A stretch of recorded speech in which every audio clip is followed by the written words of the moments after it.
Монтери колій виконують точкову заміну шпал. Припускають, що вік цієї колії, як і підприємства, 46.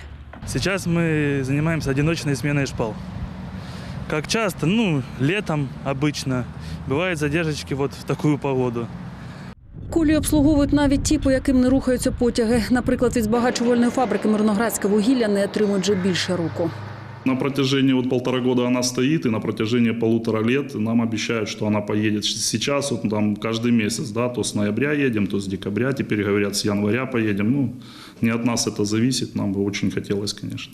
2020-й видався нелегким для вуглепромтрансу. Скоротилися об'єми виробництва і штат. Показники роботи тут вимірюються тоннокілометрами. І покровське примикання за рік – це більше 2,5 мільйонів тонн. І це при тому, що 4 станції цього напрямку не найбільш затребувані. Люди хочуть працювати. Наверное, так устроено, что в нашем государстве мало обращают внимание на шахтеров. Я смотрю, что мало внимания обращают сейчас, чего они бастуют все.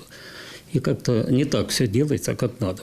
Вуглепромтранс прокладає колію для потреб ВПС-3 шахтоуправління Покровське. Будівництво фактично нової шахти дає можливість залізничникам планувати своє майбутнє. Близько 3 мільйонів тонн вантажу було перевезено за цим напрямком з початку року. Працюють швидко, впевнено, без збоїв. Этот год был очень значимым для нашего предприятия. С учетом кризиса в угольной отрасли мы смогли удержать основные мощности, основной костяк наших трудовых коллективов. Если это предприятия-смежники, входящие в группу предприятий «Донецстали», ни одного мы не подвели, все заявки, наряды были вовремя выполнены.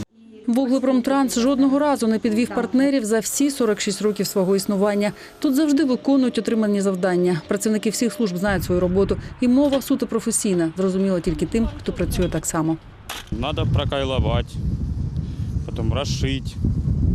Іван працює на вулиці і в мороз, і в спеку. І такі, як він, завжди будуть сумлінно трудитись, забезпечуючи рух – невід'ємну частину життя промислового регіону.